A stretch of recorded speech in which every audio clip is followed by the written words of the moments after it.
So hello dear aspirants, welcome back to our channel. So అసలు ఈ railway group D court case అనేది ఏమైందని చెప్పి చాలామంది అయితే కామెంట్ సెక్షన్లో అడుగుతుంటారు మనకి. నెక్స్ట్ చూసుకున్నట్లయితే ఈ గ్రూప్ డికి సంబంధించిన ఎగ్జామ్ ఎక్స్పెక్టెడ్కి అసలు ఎగ్జామ్ ఎప్పుడు ఉండబోతుందని చెప్పి దీనికోసం కూడా చాలామంది అడుగుతుంటారు.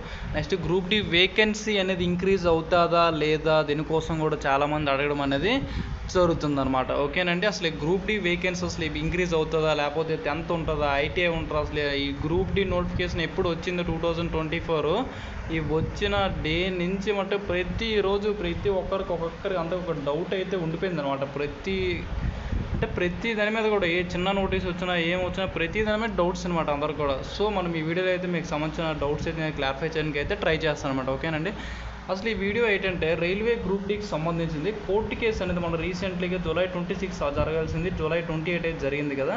ఆ రోజు హీరింగ్ ఏమైందంటే ఈ కోర్టు కేసు అనేది క్యాట్కి అనేది అబ్జెప్పడం అనేది జరిగిందనమాట. ఈ క్యాట్కి ఏం చెప్పిందంటే వితిన్ 1 monthలో మీరు ఏమైనా దీనికి సంబంధించిన రిజల్ట్ అవ్వాలి. అసలు 10th ఉంటుందా ఐటీ ఉంటుంది దీనికి సంబంధించింది అయితే అంటే 10th యొక్క సంబంధించిన ప్రాబ్లం వినాలి, ఐటీ వాళ్ళ ప్రాబ్లం రెండు ప్రాబ్లం వినేసి మీరు దానికి సంబంధించిన ప్రాబ్లం ఏంటి అసలు ఫైనల్ రిజల్ట్ అనేది ఇవ్వాలని చెప్పేసి అయితే ఇక్కడ హైకోర్టు అయితే మటు మనకైతే ఇక్కడ అనేది క్యాట్కి అయితే దీన్ని అయితే అబ్జెప్పడం అనేది జరిగింది కదా. అయితే చూడండి, అసలు క్యాట్ రిలీజ్ చేయడం ఎప్పుడు చేయడం జరిగిందంటే చూడండి, ఇవి డైరెక్ట్ దీనికి సంబంధించిన రిలీజ్ అంటే 18th August అనమాట. ఓకేనండి, 18th August అయితే మరి దీన్ని అయితే రిలీజ్ చేయడం అనేది జరిగింది. అది కూడా చూడండి ఇక్కడ within 1 month of it's first listing అంటే ఏంటంటే వితిన్ 1 monthలో దీనికి సంబంధించిన అనేది రిజల్ట్ అనేది ఇవ్వాలని చెప్పేసి మనకి హైకోర్టు అనేది చెప్పడం జరిగింది కదా. ఓకేనండి, అయితే మనం దీన్ని బట్టి చూసుకున్నట్లయితే ఇక్కడ 18th August నుంచి మ్యాక్సిమం September 19 వరకు మనకి ఈ మధ్యలో దీనికి సంబంధించిన అప్డేట్ అయితే వచ్చే ఛాన్సెస్ అయితే ఉన్నాయన్నమాట. కోర్టు కేసు సంబంధించింది 10th ఉండబోతుందా ఐటీఐ ఉండబోతుందని చెప్పేసి అయితే అర్థమైంది కదా. ప్రెజెంట్ అయితే కోర్టు కేసు అనేది క్యాట్ అండర్లో ఉంది కదా. ఈ క్యాట్ అసలు ఏం చేయబోతుంది 18th అయితే రిలీజ్ 18th అయితే దీని హీరింగ్ జరగబోతుంది. 18th జరుగుతుందా లేకపోతే ఇంకా ముందుకు వెళ్తుందా దానికి సంబంధించింది అయితే ఇప్పటివరకు ఎటువంటి అప్డేట్స్ అయితే ఏందైతే లేదనమాట. ప్రెజెంట్ అయితే 18th జరుగుతుందని చెప్పేసి అయితే ఇవ్వడం అనేది జరిగింది. ఓకే, ఇన్ కేస్ 18th జరిగింది అనుకోండి, 18th జరిగినట్లయితే దీనికి ఐటీఐ ఉంటుందా లేకపోతే 10th ఉంటుందా ఐటీ ఉంటుందా మనకి అయితే ఆ రోజు తెలిసే ఛాన్సెస్ అయితే ఉంటాయి అన్నమాట. ఓకేనండి, అయితే నెక్స్ట్ మనకి కోర్టు కేసు అనేది ఎప్పుడు వచ్చిందో ఈ కోర్టు కేసు వల్ల చాలామందికి డౌట్స్ అయితే ఉండిపోయాయండి. ఓకేనండి, కోర్టు కేసు అయింది కదా, కోర్టు కేసు వల్ల ఎగ్జామ్ లేట్ అవుతుందా, ఓకే కోర్టు కేసు వల్ల వేకెన్సీ ఇంక్రీజ్ అవుతుందా, ఇటువంటి చాలా చాలా చాలా ఉన్నాయన్నమాట అందరికి కూడా డౌట్స్. ఓకేనండి, కోర్టు కేసు వల్ల అంటే కోర్టు కేసు మనం ఇక్కడ చూసుకున్నట్లయితే కోర్టు కేసు ప్రెజెంట్ క్యాట్ అండర్లో ఉంది కదా. దీనివల్ల ఎగ్జామ్ డేట్స్ లేట్ అవుతుందా లేకపోతే ఎగ్జామ్ ముందే అయిపోద్దా లేకపోతే వేకెన్సీ ఇంక్రీజ్ అవుతుందా మనం దీనికోసం ఒకసారి మాట్లాడదాం. ప్రెజెంట్ అయితే కోర్టు కేసు చూడండి 18th మనకి ఆగస్ట్ అయితే జరగబోతుంది కదా. 18th August జరగాల్సిన కోర్టు కేసు సంబంధించింది మ్యాక్సిమం వితిన్ 1 monthలో దీనికి సంబంధించిన అప్డేట్ అనేది వస్తుందన్నమాట. ఆఫ్టర్ అప్డేట్ తర్వాత అప్పుడు మన 18 August జరుగుతుందో జరగదు అని చెప్పి ఇప్పటివరకు ఎవరికి తెలియదు. ఎందుకంటే మనకి చాలా రిలీజ్ చేయడం జరిగింది మొన్న 1, 2, 3 టైం వరకు చేసి లాస్ట్కి మనం July 28 చేసి మళ్ళీ అప్పుడు ఏంటంటే క్యాట్ నుంచి ఇక్కడ హైకోర్టుకి వచ్చింది, మళ్ళీ క్యాట్కి దీన్ని ట్రాన్స్ఫర్ చేయడం అనేది జరిగిందనమాట హైకోర్టు నుంచి. అర్థమైందా? అయితే ఇది ఏమవుతుందో దీనికోసం అయితే మనం ఆలోచించొద్దు, మన ఎగ్జామ్ కోసం అయితే ఒకసారి మాట్లాడదాం. ఎగ్జామ్ కోసం చూడండి, గ్రూప్ డి ఎగ్జామ్ అనేది నవంబర్ కల్లా మీకు అయ్యే ఛాన్స్ అయితే ఉందన్నమాట. ఎందుకంటే ఇప్పుడు ఆగస్టు మనకి ఎన్టీపీసీ అనేది ఎగ్జామ్ అనేది అవుతుంది కదా. ఎన్టీపీసీ ఎగ్జామ్ అనేది మనకి August 7 నుంచి September 8 or 9 వరకు అవుతుంది. ఓకేనండి, ఆఫ్టర్ ఎన్టీపీసీ తర్వాత మినిస్ట్రియల్ ఐసోలేటెడ్ అని చెప్పి అయితే ఇది సెమ్ నోటిఫికేషన్ సంబంధించింది.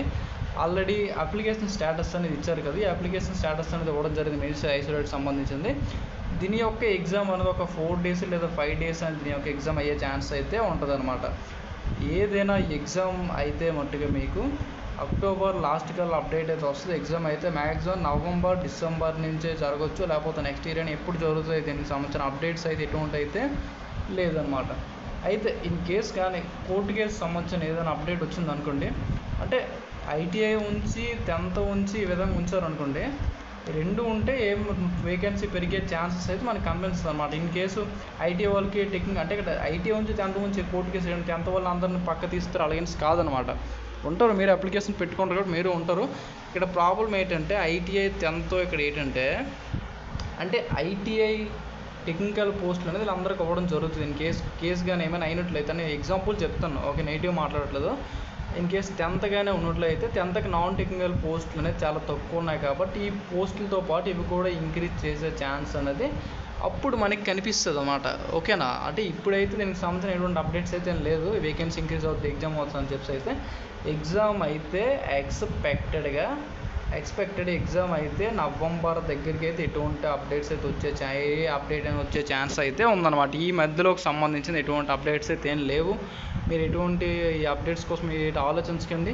మీకు కావాల్సింది టైం. మీకు టైం దొరుకుతుందంటే మీ ప్రిపరేషన్పై మీరైతే ఒక మంచి ప్లాన్ తీసుకొని ప్రిపరేషన్ అయితే ఫోకస్ చేయండి. ఓకేనా, మంచి ప్రిపరేషన్లో మీరైతే ఫోకస్ చేయండి. అర్థమైంది కదా. అయితే ప్రెజెంట్ అయితే 18th ఆగస్ట్కి అయితే మనకి అవ్వడం జరిగింది. వితిన్ 1 monthలోకి సంబంధించి దీన్ని అయితే క్లియర్ చేయాలని చెప్పి అయితే హైకోర్టు అయితే క్యాట్కి అయితే అవ్వడం జరిగింది. అది ఏం చేస్తారో తెలియదు క్యాట్కి సంబంధించింది. ఎందుకంటే లాస్ట్ టైం క్యాట్ నుంచి మళ్ళీ హైకోర్టుకి అనేది రావడం జరిగింది కదా. అది మళ్ళీ తిరిగి మనం హైకోర్టుకి ఎత్తారు, క్యాట్కి ఎత్తారు. ఇదంతా మీకు అనేది అనవసరం ఇది. ఓకేనా, ఈ కోర్టుకి ఎగ్జామ్స్కి దీనికి సంబంధం లేదు. ఓకే, మీ ఎగ్జామ్ అనేది ఎప్పుడు డేట్ అని ఎప్పుడు ఇచ్చేవచ్చు. మ్యాక్సిమం ఎగ్జామ్ అయితే ఎక్స్పెక్టెడ్గా నవంబర్ దగ్గరికి అయ్యే ఛాన్స్ అయితే ఉందన్నమాట. 100% నవంబర్ అయ్యే దగ్గర అయితే అయ్యే ఛాన్స్ ఉంది. ప్రజెంట్ అయితే ఎన్టీపీసీ ఎగ్జామ్స్ అవుతున్నాయి కాబట్టి మీరు ఒక భయంతో గ్రూప్ డి ఎగ్జామ్ కోసం కూడా చదవండి అనమాట. ఓకేనా, ఎందుకంటే ఎన్టీపీసీ ఎగ్జామ్ అవుతుంది కాబట్టి ఎన్టీపీసీ ఎగ్జామ్ అయిన తర్వాత ఆఫ్టర్ ఎప్పుడైనా సరే గ్రూప్ డి ఎగ్జామ్స్ సంబంధించిన అప్డేట్స్ అప్లికేషన్ స్టేటస్ అని వస్తుంది కదా, అప్లికేషన్ స్టేటస్ సంబంధించిన అప్డేట్ ఎప్పుడైనా సరే NTPC exam ministerial isolated exams అయిన తర్వాత ఎప్పుడైనా అప్డేట్ వచ్చే ఛాన్సెస్ అయితే 100% అయితే కనిపించే ఛాన్స్ అనేది ఉందన్నమాట. ఓకే అండి, థ్యాంక్ యూ. మీరైతే మీ ప్రిపరేషన్పై అయితే ఫోకస్ చేయండి. ఇదైతే గ్రూప్ డికి కోర్టు కేసు సంబంధించిన అప్డేట్. కోర్టు కేసు అయితే 18 సంవత్సరం రిలీజ్ చేయడం జరిగింది. ఓకేనా, దీనికి సంబంధించింది ఏమవుతుందో మనం అయితే ఒకసారి చూద్దాం అనమాట. ఓకేనా, మీరైతే ఎగ్జామ్ అయితే నవంబర్ దగ్గర అయితే అవుద్ది. మీ ప్రిపరేషన్పై మీరైతే ఫోకస్ చేయండి. Okay, thanks for watching. ఏమైనా డౌట్స్ ఉంటే కామెంట్ సెక్షన్లో కామెంట్ చేయండి. ఓకేనా, ఓకే, థ్యాంక్స్ ఫర్ వాచింగ్. మన ఛానల్ సబ్స్క్రైబ్ చేయండి, వీడియోని లైక్ చేయండి, ఎవరికి న్యూస్ అయితే షేర్ చేయండి. Thank you.